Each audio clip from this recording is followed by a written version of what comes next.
Question 10. A chessboard has 32 black and 32 white squares. So there's 64 squares altogether. Tanya chooses 3 different squares, so she can't choose 3 that are all the same. They have to be 3 separate squares at random. Find the probability of choosing 3 white squares. Alright, we've got to think here. We need white and then another white and then another white. So you can draw up a big probability tree if you want to, but it's probably easier just to list the probabilities that you want. We want the probability of getting white and then white and then white. Now, if we want 3 different things and we want them all to happen, we need to find the probability of getting the white the first time, multiply that by getting white the second time, and multiply that by getting white the third time. If we did draw a tree, we would have one that looked like this: white and not white, white and not white. And obviously there are 8 things that can happen when we make 3 choices: white, not, white, not, white, not, and white, not. Now it's a bit time consuming drawing that up. That's why I prefer to just go white, white, and white. But if you need to do this, it's not the wrong thing to do, it's just going to take a bit of extra time. Okay, so choosing the first white square.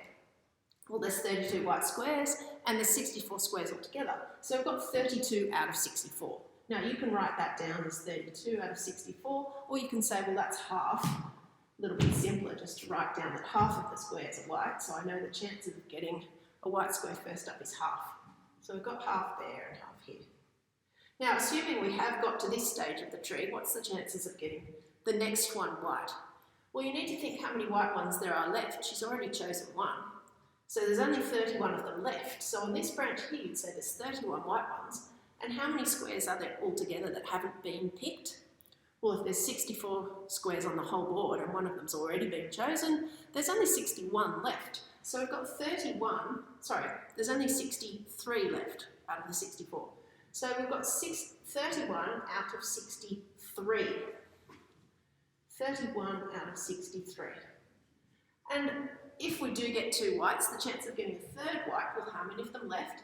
There's only 30 left. And how many squares are left altogether? 62. Now, one advantage of keeping this fraction, given that we're going to be using our calculators to solve this anyway, one advantage of writing down 32 out of 64 instead of writing down half is it's nice and easy to just double check. You saw me when I had to say out loud what I was doing, I accidentally said 61. You don't want to make a mistake here, so looking at what you're doing stops you from making a silly mistake. I can see I've got 64, 63, 62. I know they need to go down 1 each time. And 32, 31, 30, they go down 1 each time. So I can quickly look at it and just check that it makes sense. I can then put all of that into my calculator, and what you should come up with is 5 over 42. That's the chance of that happening.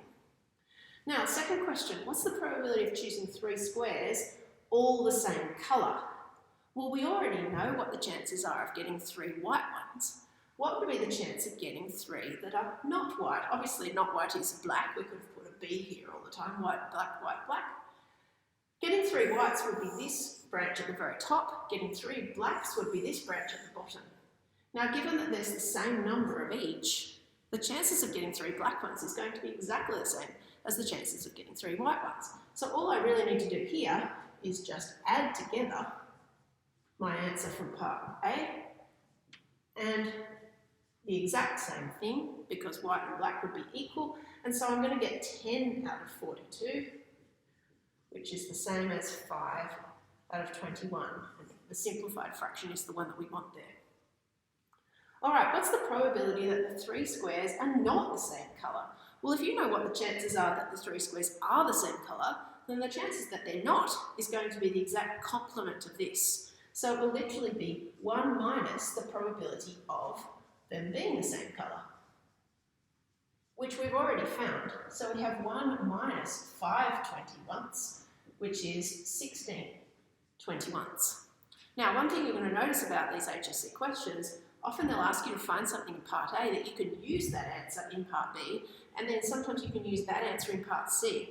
Not always, but if you're stuck in parts B or C of a question, a good first step is to think, well, what did I learn in part A? Can I use that somewhere further down the track? Because often you can.